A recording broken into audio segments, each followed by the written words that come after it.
Hi. Welcome to Breakfast with Disaster. My name is Dan Bauer here with ServPro of the Southtown, ServPro of West Seneca Lancaster.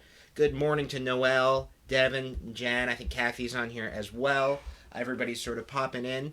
If you've never seen the show before, it is called Breakfast with Disaster, and it's pretty simple. We try to tell you about all the worst things that can happen so that they do not happen to you. Or if they do, you know how to deal with them. And here's why we know what those things are, is because we work for ServPro. And ServPro is all about disasters. Fire, water, mold, biohazard, cleanup, restoration, construction. We kind of do it all. And we talk to people on the worst days of their lives. And that's actually why our very special guest is here. This is Kaley. Say hi, Kaley. Hi, guys. I'll move the mic for you. Thank you. Kaley, you're our office administrator. Yes. Okay. What is that? Not to put you on the spot. I would be the person that when this stuff happens to you that you would call and talk to me or Nicole. Okay. So you're handling all these phone calls when they come in. Yeah. And what did you do before this? Before this, I actually managed a auto auction. Okay. What did that entail? Oh, a lot of the same stuff is here. Answering the phones, handling all the really fun bad stuff. She is underselling this. One of the reasons that we really liked Kaley when she did her interview is the first thing she said is, I just broke up a fist fight. I don't know if you remember that. I do remember that. What happened? How do you break Kaley is not a tall person, is that fair to say? No, that is very fair to say. This was a fist fight between two grown men? Two grown men. So what happened? Oh, it was high tension. Very busy, very stressful. And they just were mad at each other. Okay. They weren't getting things done, and I walked out to say something, and that was the first thing I saw. Okay. And did you get between them? Yeah, you have to. I'm not having that on my time. Okay. So don't mess with Kate. Have you ever had to do that here? No. Oh gosh, no. Everybody's nicer. Everybody's very, very nice. Yes, we have a nice team here. Yeah. Definitely. Kaley is, like I said, our office administrator, and I asked her yesterday what she did here, or what her kids thought she did here. We ended up making this graphic, just to give you an idea. Her kids think all she does is drink Starbucks all day. Her friends think she's a fire rescuer. Customers think she's Superwoman. Lynn, our boss here, thinks she's constantly invoicing people. The dogs think she's an endless fountain of French fries. Well, that would be correct. That is correct. That's what we do. And really what you do is kind of herd cats. Yeah. And, mostly dogs. No, yeah, true. So I wanted to ask you kind of, you're the person that gets these phone calls when people are really panicking, right? Correct.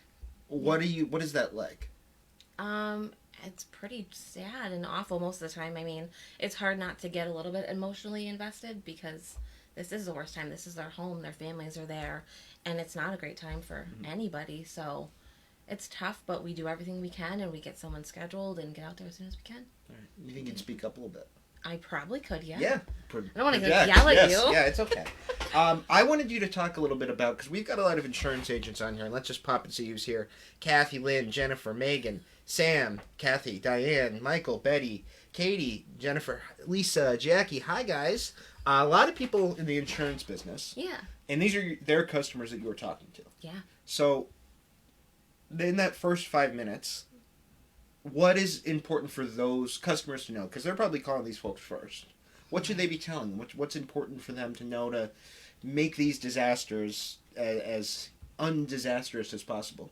I mean, for the most part, they know, because I feel like all the insurance companies that they do speak with pretty much inform them.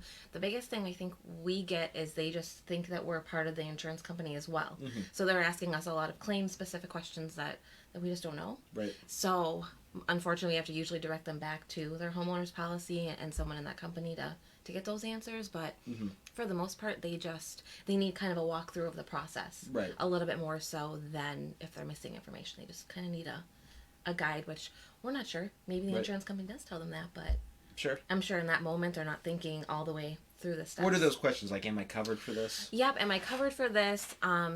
Who's gonna cover this if I have this happening? My rug is destroyed, and who's gonna pay for my rug? And my paintings are ruined. What am I gonna do with my paintings? Those kinds of things, and then a lot of billing stuff, like a billing question.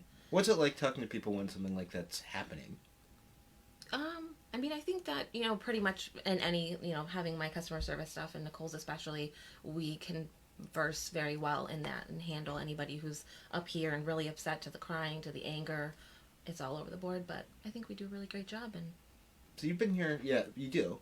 You've been here since I try. August, and I'm curious to know, has there been any jobs, any situations that have been, I don't know, extra memorable or impactful or crazy or anything that you want to share? Crazy? I feel like they're all kind of crazy in their own ways, but I guess I would say for impactful, probably the one right around Christmas. We actually had a homeowner who had a large beverage truck pretty much rip the, I think they ripped the electrical box right off her home. Yes. And so she had no sump pump, her basement flooded, and all of this really awful stuff, 2 days before Christmas, I think it was? And that was awful. So she was calling every day, naturally upset. I mean, it was the worst time, and she had small children, so we were speaking every day. You know, I knew her kids' names, I knew, everything, and we were just trying our best to help her and get everything straightened out so they could be back home for New Year's. So did they make it? They did make it. Okay, good. They did. Yep, Cool. She was very happy, very appreciative. She still calls us from time to time just to say hi, and we love that. Yeah. Everything's doing good. Well, this is kind of why I wanted to bring Kaley on, everybody, is this is the person who, when if you send your customer to us, whether you're calling or they're calling first, this is the person who's kind of taking care of them, and she does take care of them. It's not, there's a structure to it, but it's not like a cold process. You guys are down there, like, laughing and crying with these people for in some cases, months at a time. Mm-hmm. Is that hard, or how do you find that? It's a little hard, but I feel like I wouldn't change it if I could. So it is hard, but I guess that's what makes me come to work and do the best I can every day, is I want to work for these people, and I would never want to be out of my home for Christmas or, any point. So we just do everything we can. Perfect. I want to talk about something later. I want to give you guys an update. We just recently wrapped up a charity initiative that you helped with quite a bit. I did. Called Valentines for Our Troops. And what this was basically, we worked with West Seneca Central Schools, especially Dr. John Cervoni was awesome. He was so helpful. Their classrooms in West Elementary, Allendale Elementary, and Winchester Potters, they wrote Valentines to troops stationed all over the world. And we collaborated with Blue Star Mothers, the New York 7 chapter. They put together, among other things, they're a great group, care packages for service members everywhere. And these Valentines became part of the care packages. The schools donated items for the care packages. So did we, and I want to give a special thank you to especially the Bonetto Agency, Wolf Agency, Lisa Damsetter, you're on here, Kathy Bells, you're on here, Andrea Harvey, Christy Noonan, our own Tyler Ludwig, went out and bought so much stuff. Everyone else who helped out with this, it was really awesome of you. I thought you might want an update as to what happened with Valentines for Our Troops here. This is me, looking sweaty and gross. I filled up the entire Suburban with donations. It was way more than I expected. That was really fun. This is, when I first unloaded, there's a little Homer in the corner. So much, people were so generous. We ended up boxing that up into 36 ServPro boxes, which is a lot of stuff. It was a lot. Absolutely.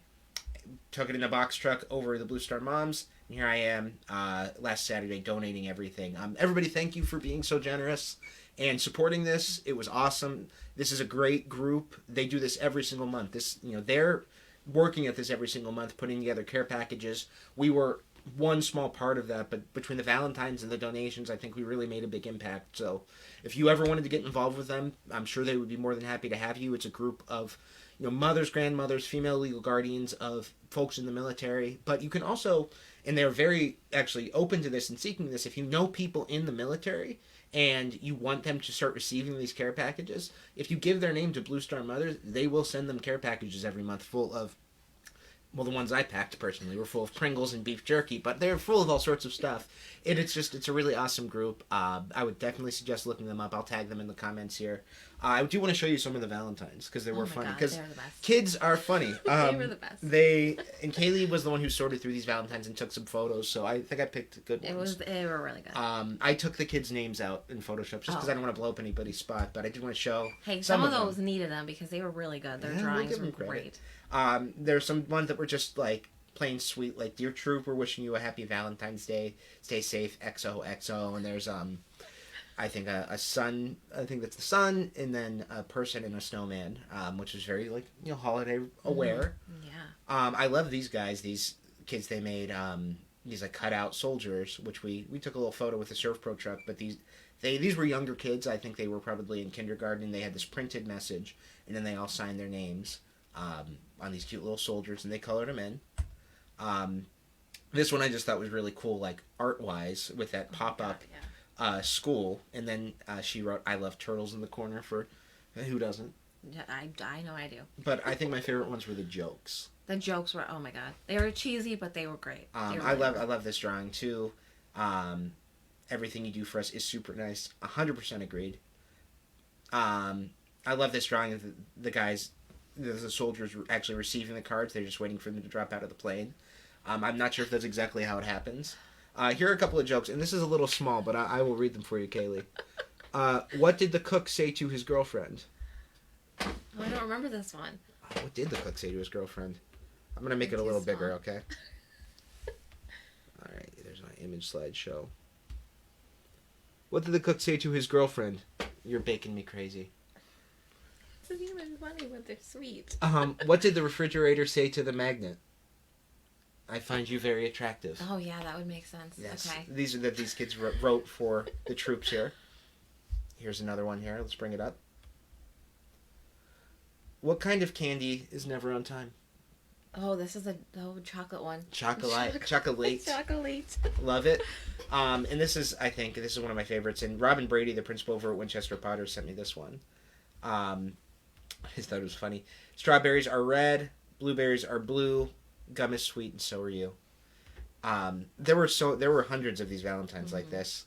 What do you call a ghost true love? Their girlfriend. What do you write in a slug's Valentine's Day card? Be my Valen slime. See, they're just cute. They're gonna love them. They're gonna eat these snacks and have some good laughs. I think it will be really nice. So I just want to give everybody an update. I thought they were really cool. That's Tyler's mom. She says, "Good boy." I agree. It was very nice of them. I think it's time now. We are going to do our prize drawing if you guys are ready.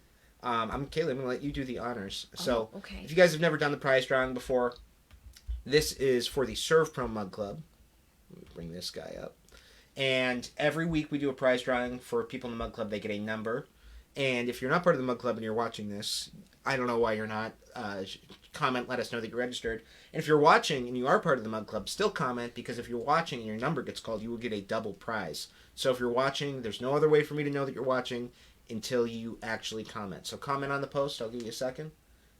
Can you guys comment for me, please? Since Comment Dan won't for add me Kaley. to the Mug Club. I will not add Kaley. You are denied. I've seen your record. Okay. All right, let's do it. Okay. All right, we're going. What